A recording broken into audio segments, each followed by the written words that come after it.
Bonjour à tous et bienvenue dans cette nouvelle vidéo. Je suis Cécile, votre experte en développement de votre plein potentiel en période de stress professionnel et personnel. Abonnez-vous à ma chaîne, likez cette vidéo, partagez à tout le monde, je compte sur vous. Alors aujourd'hui, j'aimerais vous parler de comment ne plus stresser en acceptant l'échec.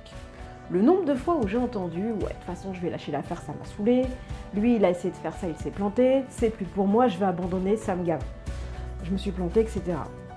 Effectivement, quand on se lance dans un projet, une nouvelle activité, on a envie que ça fonctionne du premier coup. Et c'est normal.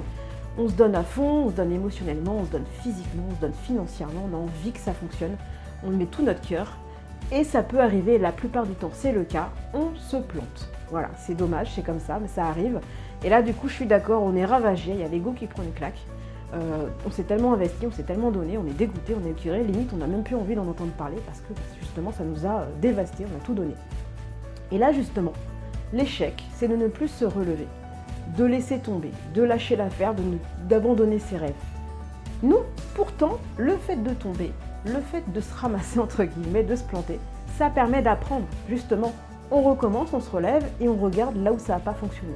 On apprend, on évolue, on grandit. On écoute à droite à gauche, comment je peux faire différemment, on se remet en question mais de façon productive bien sûr, ne pas douter pour douter de soi, hein, c'est pas le constructif, pas le manque de confiance en soi, mais au contraire, douter de qu'est-ce qui n'a pas fonctionné dans ce que j'ai mis en œuvre pour justement ne pas recommencer les mêmes erreurs. C'est là où on grandit, c'est là où justement l'échec sert à quelque chose, c'est un cadeau au final, même si sur le moment, effectivement je suis d'accord avec vous, on ne le voit pas du tout comme ça. Question de mindset, de focus, tout est là, vraiment quand vous êtes déter, quand vous êtes motivé, quand vous êtes persévérant, vous avez un rêve, un objectif, rien ne vous arrête, rien, alors attention, je suis d'accord, rien n'est facile, rien n'est acquis du premier coup, il faut du travail, il faut vraiment en vouloir, mais c'est possible, vous pouvez aller là où vous voulez, dès l'instant que tout est là, et vous mettez tout en œuvre pour y arriver.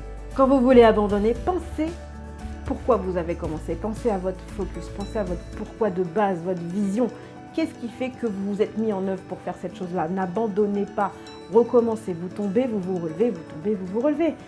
Peu importe ce que pense votre entourage, peu importe les obstacles que vous rencontrerez, peu importe le temps que ça vous prendra, vous tombez et vous vous relevez.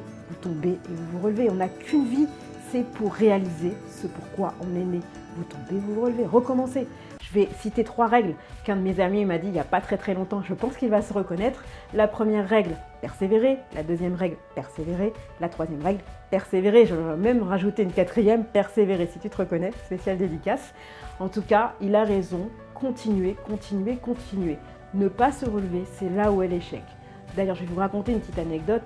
Il y a quelques temps de cela déjà, je travaillais en CDI à plein temps à Paris. J'habitais en banlieue à 2 heures de mon travail, donc 2 heures aller, 2 heures retour. Et j'étais à ce moment-là en licence de droit, que j'ai planté. Et je me suis dit, il n'y a pas moyen, je vais réussir. Donc le soir, vacances, week-end, dès l'instant que j'ai 3 minutes 50, le train, le métro, etc., j'ai révisé jusqu'à l'avoir au rattrapage. Et là, mais quelle fierté, quelle fierté. C'était pas facile, rien n'est facile, je vous l'avoue, je vous l'accorde.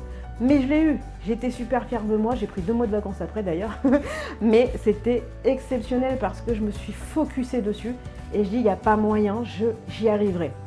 Tous les plus grands de ce monde vous le diront qu'ils ont échoué de toute façon avant d'avoir réussi. Regardez Thomas Edison, sans lui on n'aurait pas la lumière aujourd'hui, la 999e fois, j'arrive même pas à le dire, 999. Si jamais il avait arrêté à ce moment-là, on n'aurait pas la lumière, on serait encore à la bougie ou au briquet. Grâce à lui, on a la lumière aujourd'hui. Heureusement qu'il n'a pas lâché l'affaire. Donc, je vais vous en citer quelques-uns des plus grands de ce monde qui se sont justement plantés à 15 milliards de reprises et qui ont réussi justement pour être aujourd'hui là, dans la postérité, grâce à leur nom. L'obstination est le chemin de la réussite, Charlie Chaplin. Le succès va aux optimistes, l'échec va aux défaitistes, Napoléon Hill. Il n'y a qu'une façon d'échouer, c'est d'abandonner avant d'avoir réussi, Georges Clemenceau. Les perdants arrêtent quand ils échouent, les gagnants échouent jusqu'à ce qu'ils réussissent, Robert Kiyosaki, pardon. Donc tous les plus grands de ce monde, j'en ai des milliards, je ne vais pas vous tous les citer, mais en tout cas, tout le monde s'est planté pour réussir, c'est certain. Si cette vidéo vous a parlé, je vous invite à vous abonner, à liker, à partager à fond. Pour un coaching personnalisé, ce serait avec grand plaisir. Je vous attends. Vous remplissez le petit sondage qui se situe en lien sous la vidéo et je me ferai un grand plaisir de vous répondre. En attendant, continuez jusqu'à réussir. Bonne réussite, ciao!